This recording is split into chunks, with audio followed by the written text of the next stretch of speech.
Hello and welcome to lecture 23. In this lecture, we're going to talk about images, and specifically, images formed by refraction. This lecture immediately follows a couple of lectures where we introduced fraction and did some further work with it.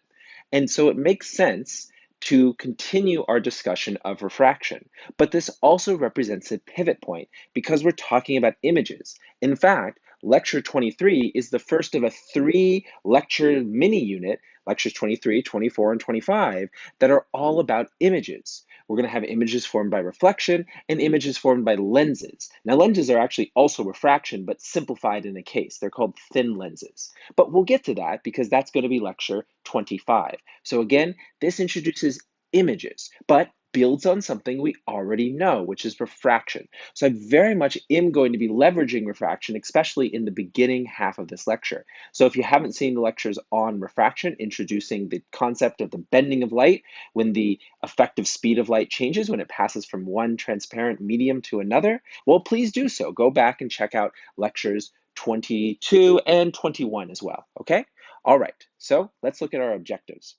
So we want to learn how the law of refraction, Snell's law, can be rewritten for the specific case of images formed by refraction. And we're gonna kind of show that derivation, okay? We're going to learn how images can be formed by circularly curved interfaces between transparent materials, which is an extension of the concept of images formed by refraction with planar surfaces. And that's kind of the dividing line between the two types of numerical problems. We got the planar ones and we got the circular curved ones. As far as circular curvature, this is going to come up again in mirrors. So it's the kind of type of problem that we are equipped to solve here. Okay, and we'll get used to what that means. We're also going to appreciate that the discussion of images here is limited to the idea of objects along an axis that runs through the center of any circular curvature. That's known as the optical axis, okay? So it's definitely one of the simplifications we make. So I figured since this is our first lecture on images, it's a great chance to introduce the two types, which are real and virtual. And there's so much packed into these definitions. What's a virtual image? What's a real image? Okay, where do we see these two types of images? Okay, so let's just dive right into this by talking about virtual images. And I've got a couple of diagrams over here that apply to each type, right? So we're gonna, as you might expect, match up the terms with the pictures. Okay, so virtual image is indeed the type shown here. All right, so there's an object, that's the thing that creates the image. Here is the virtual image with that little orange dot. Okay, so that's what I'm going to be talking about. It is the type of image we can see. Okay, all right, so imagine you're the observer. This is an eyeball. So you can see the virtual image. Even though it's virtual, okay, we can see it because that term might make you think that it's not a real image, okay? Right, I know it's not literally, but it's that maybe it makes you think you can't see it. But virtual images we typically can see. All right, and it makes sense because we look at the light that is coming from the direction of the virtual image, and that light is heading towards the observer. It's heading towards the eye. Okay, so that light is going to get intercepted by the eye. We're going to see it, pick it up. Okay. Now, what the virtual image is in technical terms is it's the collection of overlapping rays by extensions of diverging rays. Okay, so a bit in here to consider. What is a diverging ray? Well, it's simply rays that will never cross. So two rays are diverging if they will never cross. For example, the ray of light that is created by this object is this one up here, all right?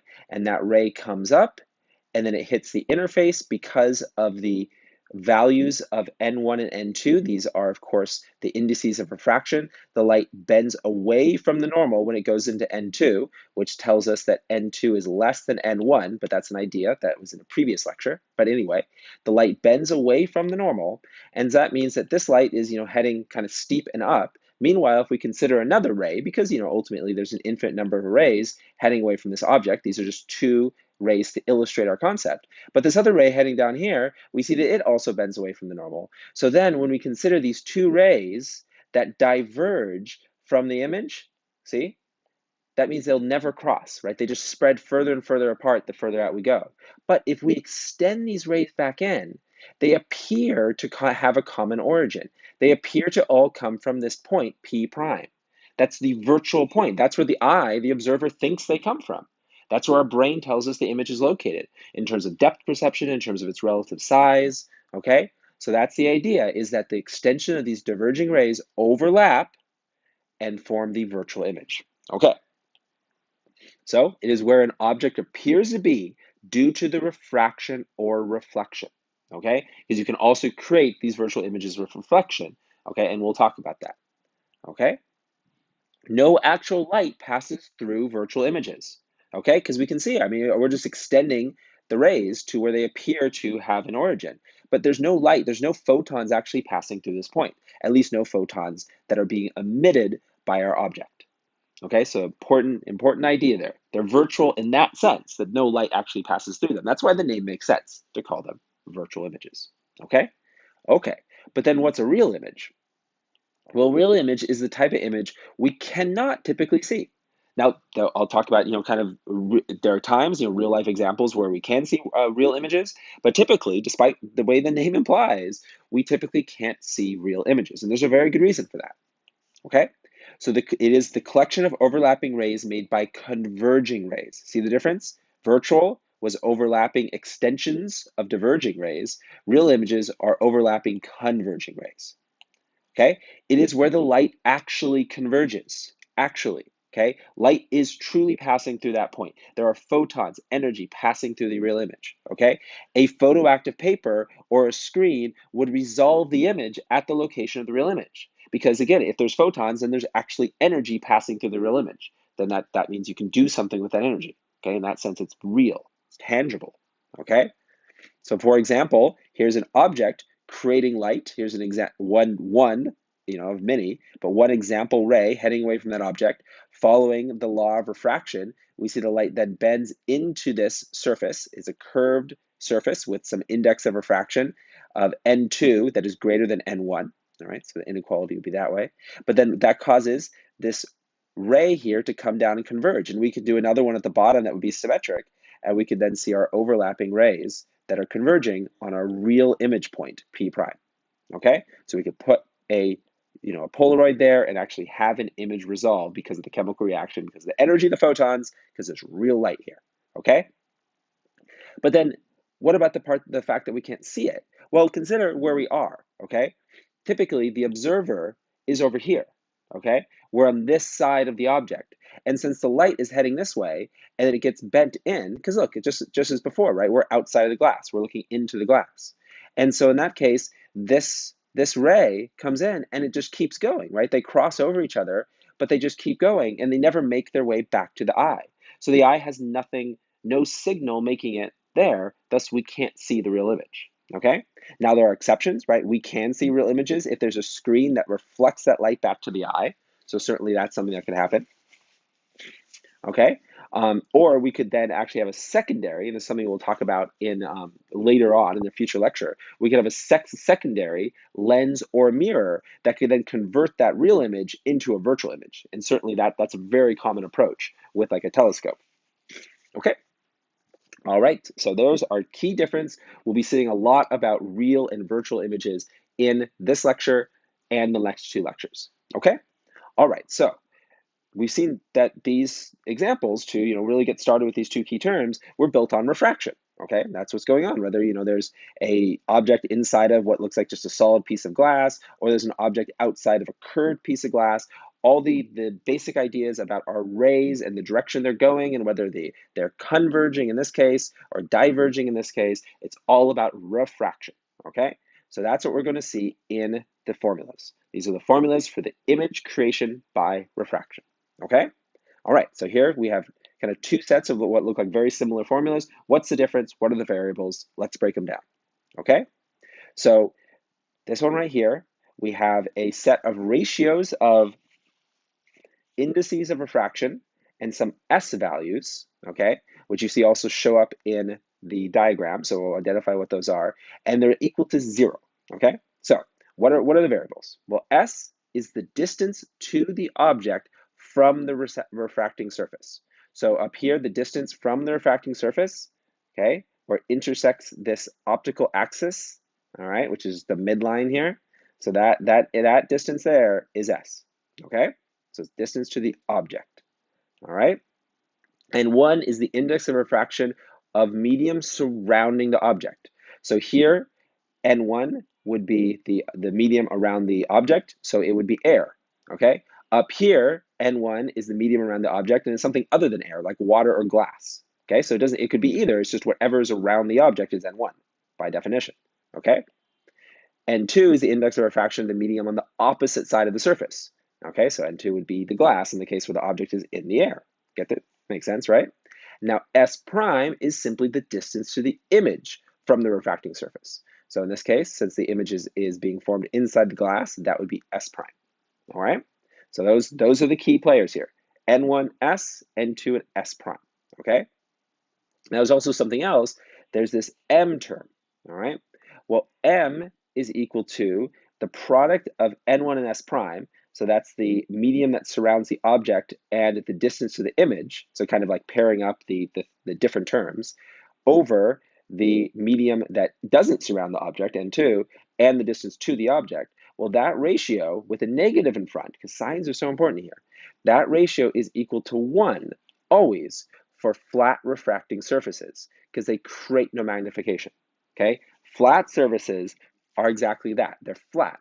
That's like this upper picture up here, okay? This one is not flat. It has a radius of curvature, okay?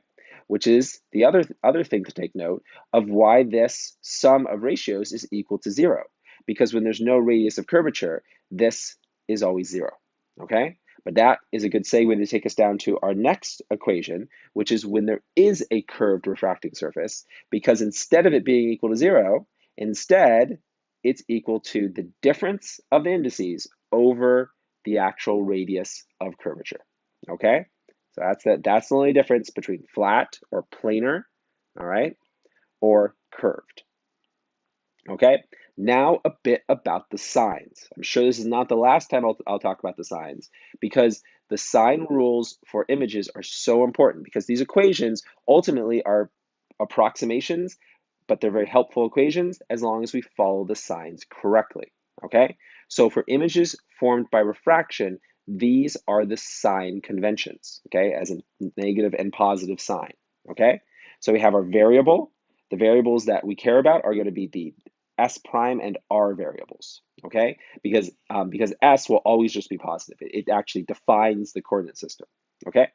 So the idea is that S prime, okay, that's the distance to the image, is negative if it's on the same side as the object. So same side as object S, okay? You would get a negative value for the distance to the image, okay? Now, what about when it's on the opposite side? Well, that's considered a positive image length, okay? Now, what about the radius? Well, if the radius is on the same side, then it's negative. If it's on the opposite side, it's positive, okay? So what does that mean, right? Well, okay, so it means that does it point towards or away, okay? Because if the radius is pointing towards you, then it's actually on the opposite side, all right? So, I mean, case in point, this picture right here, all right? The radius is pointing towards the object with a distance s from the refracting surface. So that would be a radius that is on the opposite side. So this would be a positive radius, okay? So that's just another way to think about the radius, is if it points towards the object, it's positive. And it does also make sense because you think about the radius, it is internal to the surface, right? It's inside the glass or whatever this blue surface is, blue medium. And so it's opposite the refracting surface, okay? All right, so in this case, the image, all right, the image is on the opposite side. See, S prime is opposite the glass. So that means we would have a positive S prime and as I just said a minute ago, we'd have a positive R. So that means everything would be positive for this case, okay, where we created a real image. On the other hand, what's going on up here? Well, there's no radius here, so it's non-applicable.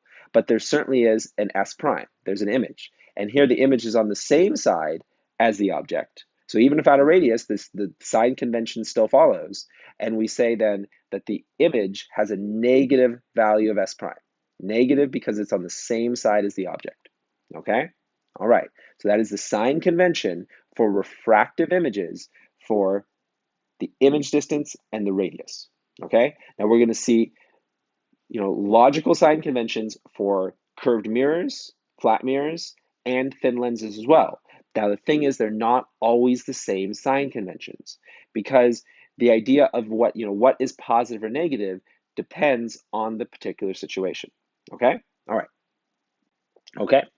And in particular, mirrors stand out. And that's the very next lecture. So if you want to take a look at that idea, take a look at lecture 24. Okay, but now on to the equation for curved refracting surfaces. The only thing that's different from the flat refracting surfaces is that there's a radius now. And there's a right-hand side of the equation that isn't just zero. Okay, and r is just the radius of the circular curved refracting surface. Okay, usually measured in centimeters, and we can usually keep these systems in centimeters as long as all three values are in centimeters. Okay, and then just to be clear, m is the magnification of the image. Up here I said that there was no magnification, so it's just equal to 1, but the magnification can be less than 1, can be greater than 1, and that of course tells us logically if it's less than 1, then it's something, the image is smaller than the object, and if the magnification is greater than 1, then the image is larger than the object. But there's a little bit more to magnification, and it comes down, and here's just the idea, right, how you compare between the object height h and the image height h prime. So obviously if m is greater than 1, then the image is indeed larger than h prime is larger than h. But the other thing about magnification is it's got its own sign convention, okay? And so the idea is this is very interesting, if the magnification is positive, then the image is upright, okay? It's not flipped upside down. It's oriented the same vertical way as the object, okay? On the other hand, if the magnification is negative, then it is inverted, okay? All right, now what's really interesting about that is inverted images are real images. Upright images are always virtual images. If you just have a single refracting surface, then that's always true. And what's doubly interesting about this is this little rule about images and about the magnification of images specifically applies to every type of image created. It applies to images created by refraction, it applies to images created by mirrors, and it applies to images created by thin lenses. Okay, so this always holds true. Okay, now when you have multiple lenses or combinations of lenses, mirrors, and refracting surfaces, then you can have upright virtual images and inverted real images, or you can have upright real images and inverted virtual images. You can flip them around because you can create a secondary image. But in the case of just a single refracting surface like this, or a single image process, then this holds. Okay, so this is a very, very universal rule here. And then this is just a restatement of what I said in terms of the meaning of magnification of it being larger or less than 1. Okay, all right, so quite a bit there to unpack, quite a bit to consider with the sign conventions in particular. Obviously, I put a lot of focus on that. I think it's really important that you consider it. You just make sure you internalize and understand those rules. Okay, so let's do a little bit of practice. All right, so the two types of problems to practice on are flat refracting surfaces and circular curved refracting surfaces. It's just a way to split them up. Okay, type 1 and type 2. Okay, so first let's start with a concept question. And this is really a little mini derivation, but it ties in really nicely to the material saw in lecture 21, where I introduced Snell's law, in other words, the law of refraction. Okay, so show that if an object is located a distance of s, okay, the object distance, inside a tank of water, that the distance to where the image of the object is located, that's s prime, can be found with Snell's law or the equation presented above. Right? So I want to show that we don't need this equation. This image equation, it's new, it's convenient, and it's a nice tie-in for thinking about all these images, but we don't need it, right? We had Snell's law. Snell's law is the basics. This is a little bit more specialized, a little bit more applied, a little bit more approximations in there. It's that idea. We start with a system that's a little clunky, but it can apply to everything, and then we have a more elegant system that has more limited application. Okay, the equations I just presented are the more elegant equations that have more limited application. But we should be able still to go back to the basics of using Snell's law. So let's do it. Okay? All right, so here's a picture that would be very well suited to lecture 21, where we introduced the law of refraction. Right? We have some N1 and N2. All right, the idea is that N1 is greater than N2. We see that because this example ray bends away from the normal when it travels from N1 to N2. Okay? All right. So we're going to consider the path here, this for our ray, and it's gonna leave the surface, right, at some height above the optical axis, which is just an arbitrary chosen axis. Okay, we have theta 1 and theta 2, and then we're going to extend this ray, kind of considering it almost like a divergent ray, but really just extending it for argument purposes, back down to find out where the image is created. Okay, because see, it'd have to be. The image would have to be located right here, a distance of s prime, whereas the object was at s. See that? Okay, because that's certainly the case here. We'd have to create an image. And furthermore, anytime you have a planar reflecting surface like this, and say you have an object and then the image is being created here, well, the image that's created is always going to be virtual like this, right? There's no way for this ray to do anything but diverge because it has to bend away from the normal, right? Okay, so let's consider the geometry. Okay, so Snell's law gives us this equation here, and we use the small angle approximation to rewrite it as, instead of n1 sine theta 1, just n1 theta 1. And likewise, instead of n2 sine theta 2, just n2 theta 2. Okay? All right. Now, that does mean that the small angle approximation is the only way to make the equations for image formation actually right. Okay? Otherwise, there's some inherent error in them. Okay? But fine, we can accept that. All right? And then we can also consider from the geometry that tangent of theta 1, okay, is just h over s. Do you see it? Okay, tangent of theta 1, because here's theta 1, right? Opposite over adjacent, h over s. Likewise, tangent of theta 2, okay, is h over s prime, because this must be theta 2, okay, from simple geometry, opposite over adjacent, h over s prime, okay? That means then we can, with the small angle approximation, say that tangent of theta is just essentially equal to theta, right? So then notice that we rewrite the two tangent expressions like this. I bet you can guess what we're going to do. We're going to substitute these in, all right? So I substitute in, I get rid of theta 1 with h over s, and I get rid of theta 2 with h over s prime, okay? The h's cancel, so it doesn't actually matter where the ray leaves the refracting surface. So we could have done this for any ray. That's good, that's independent of h. And we're left with the ratio that we wanted for flat surfaces, n1 over s plus n2 over s prime equals 0. We did it. We showed where the equation comes from. Now you might wonder, what about when this is not 0? What about when it's n2 minus n1 all over the radius of curvature? You can do a similar derivation, also use the small angle approximation, just a bit more involved in terms of getting the radius to fit in there. But it's a very similar derivation, but I'm not going to do it here because I wanted to show the one that applies the idea and leave the more complex one out. Okay? Now, interesting thing, you might have noticed that I cheated a bit, right? Because it certainly seemed that when I substituted in my expressions for theta 1 and theta 2 into this equation here, well, I would have subtracted one term from both sides. So it seems like this should be a negative, not a positive. Why is it a positive, right? Because if I, for example, if I subtract n2 theta 2 from both sides, then I would have n1 over s minus n2 over s prime, not plus. Well, it's because of that sign convention, because s prime is less than 0. So since we are defining s prime as 0, the negative multiplied by the negative becomes a positive, all right? Because after all, s prime, for our little derivation here, was on the same side, see? So whenever there's a virtual image, we define s prime as negative, and that allows this to become a plus, okay? Now that sign convention was an option. We could absolutely say, oh no, the sign convention for for images that are on the same side is positive. We absolutely could, right? And that would make this equation negative. That would work. That's just not the way it's done. Okay? So you just gotta get used to the rules. Good. All right. Let's do our first example. All right, for flat surfaces. A fish and a sailor look at each other through a 5-centimeter thick glass. Okay, porthole in a submarine. There happens to be a small, so very thick bit of glass there. There happens to be a small air bubble right in the center of the glass. How far behind the surface of the glass does the air bubble appear to the fish and to the sailor? Okay, the sailor's in air, obviously, the fish is in water. And we're going to take the index of refraction of water as 1.33. Okay, all right, so here's the picture. All right, we've got the sailor in air. We'll consider them object 2 or observer 2. All right, we have the fish in water, they're observer 1. Okay, that means that observer 1 is going to see image 1, so S1 prime, and observer 2 is going to see image 2, S2 prime. Okay, the bubble is right in the middle, And the bubble has the same S in both cases because it's exactly halfway. So S is going to be the same for the fish and the person. Okay? Now you can see here that I drew this to scale.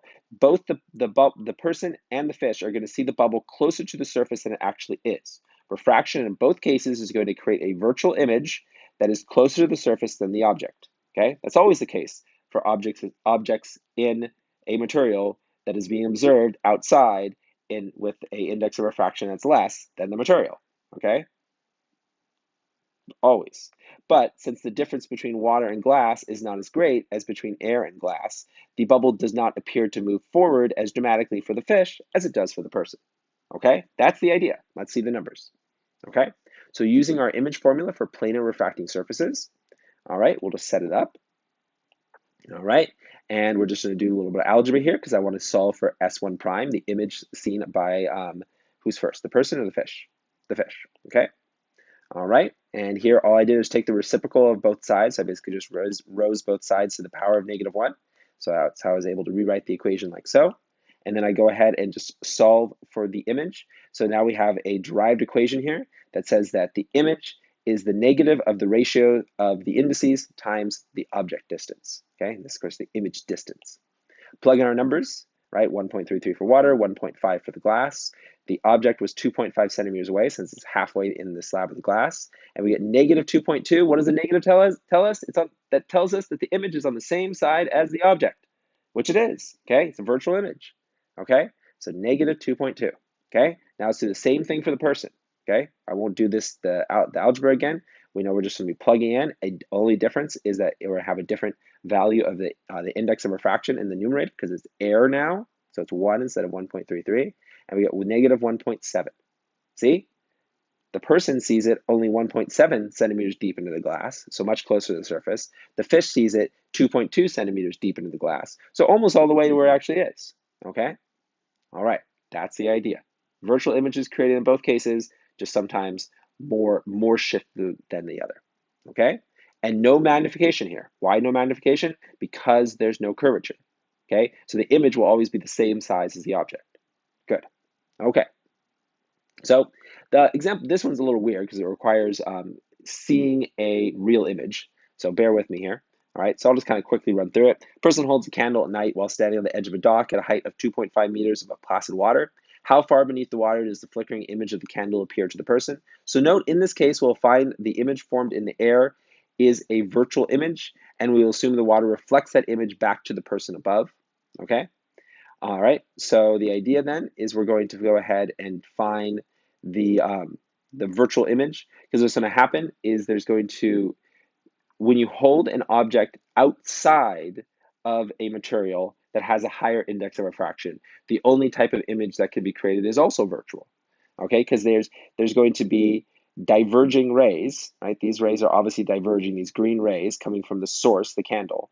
And so if we have their projection, their continuation back up, then there's going to be a refracted image that's created in the air above, okay? But the idea is then that the water is going to show that down below.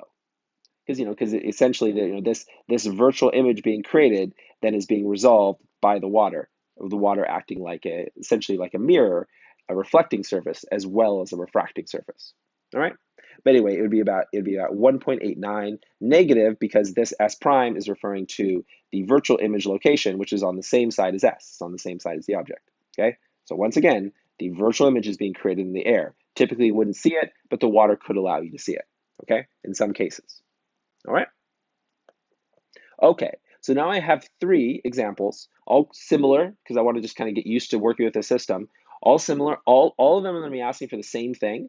I'm going to be asking for the image distance, okay? Now, you can do variations of this problem and ask for, being told the image distance and being asked to solve for the radius or being asked to solve for the object distance or anything, right? But I wanted to, instead look at the key different types of problems rather than asking for different variables, okay? So example 3, you can see I changed a couple values, all right? But the updated version of these notes reflects those changes in values, okay? Now, obviously, these are all about curved surfaces, circular curved refracting surfaces. An object is located at a distance of s which equals 2 centimeters from a convex curved piece of glass. Convex means it's curved out, okay? The glass has a refractive index of 1.41. The curvature of the glass is half a centimeter, okay? Where is the image formed? What is the magnification of the image? What type of image is it, okay? Okay, so first of all, here's the idea. Here is the image, or excuse me, the object distance, okay? And it's always the distance measured from where the optical axis intersects the curvature, okay? This is the image distance from that same point, all right? We're going to find out that it's a real image that's formed in this case. Now, you can always do a little bit of guessing where the image is going to be by drawing some example rays. Now, the thing about example rays for refracting surfaces is there's no tidy rules for using them to get really accurate measurements, okay? Because although here, if I draw a ray that comes in, then I can really easily use Snell's law because the curvature at this point, or I should say the normal direction at this point, is exactly parallel to the optical axis, okay? But if I want to consider, if, for example, having zoomed in here, if I want to consider these two angles, call this theta 1 and theta 2, and I wanted to find this using Snell's law, I would have to find out exactly where on the circular curvature this ray is, depending on the height of the object, in order then to find out what is the initial angle, right? I'd have to calculate this theta 1, and I'd have to do that with, considering the radius and the actual value, and it would be, it's quite complicated. There's no easy way to work with that. Okay, now I point that out because when we deal with circular curved mirrors and circular curved thin lenses, there is an easy way to work with it.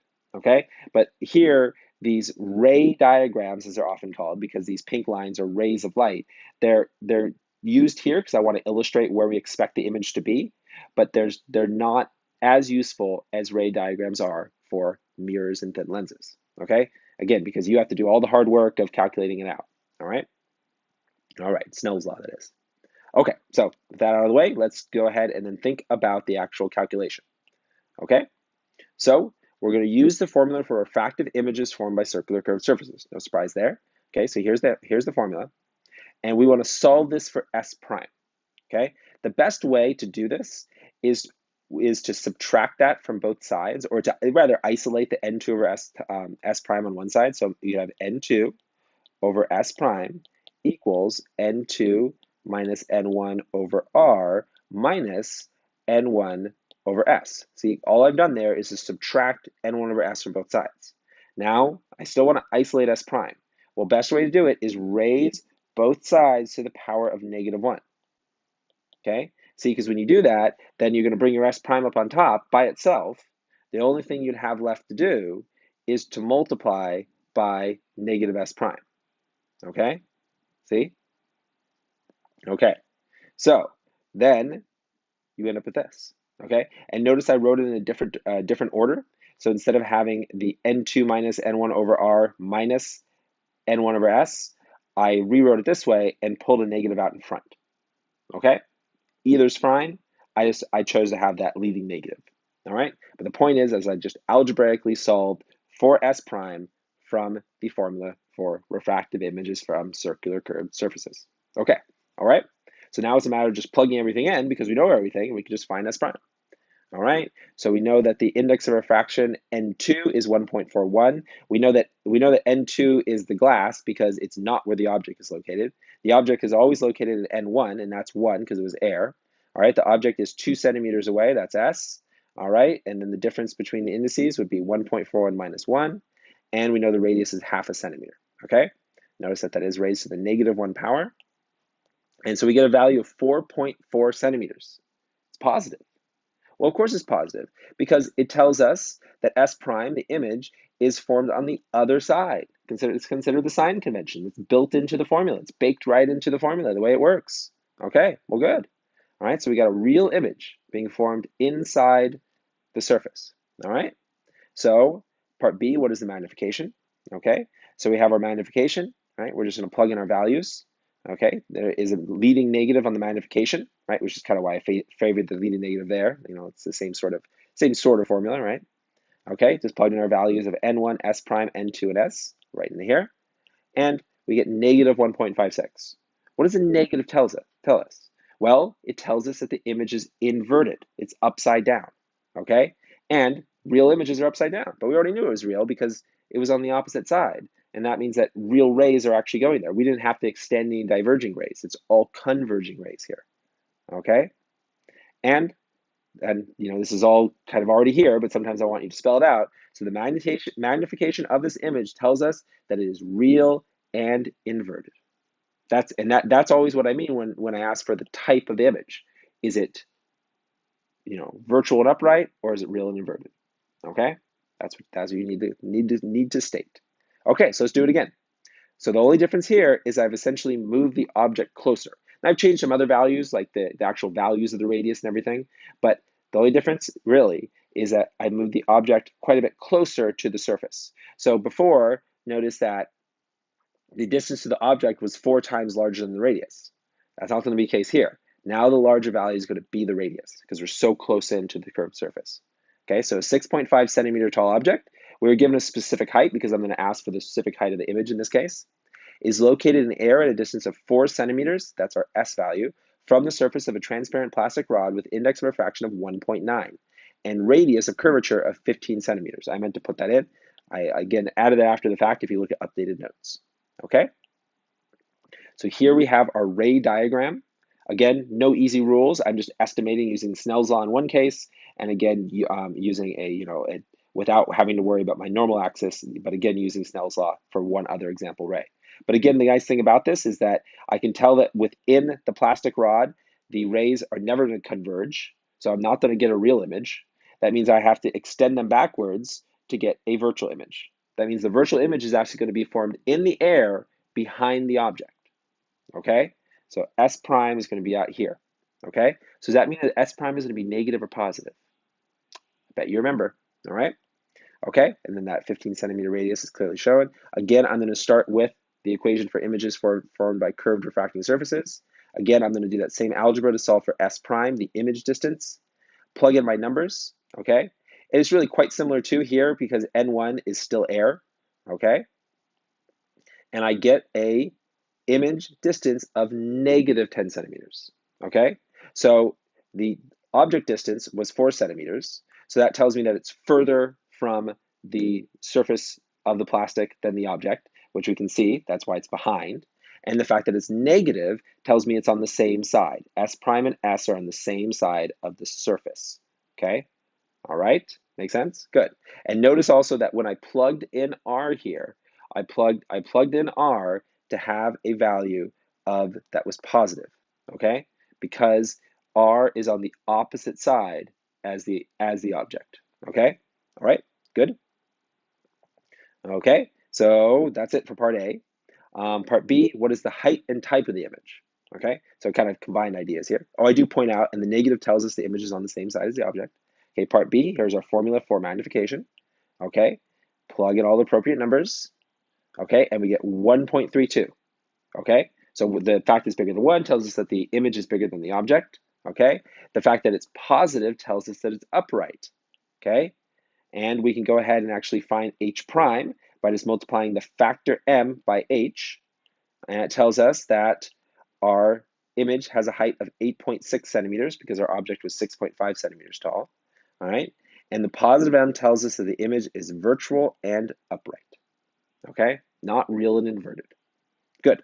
Okay. Let's do one last one. Okay. So in this case, we are going to consider a system where the object is inside of the curved refracting material, okay, rather than outside like in the previous two examples. Okay, so in this case, we should definitely get a virtual image. Okay, so let's find out where we're going to get it. Okay, so an object is located S equals 2.6 centimeters inside a glass rod with an index of refraction of 1.31 as shown. The rod is surrounded by air and has a radius of curvature of 1 centimeter. Where is the image formed? What is the magnification image? And what type of image is formed? Okay, so similar to the previous two examples, except here, N1 is greater than N2.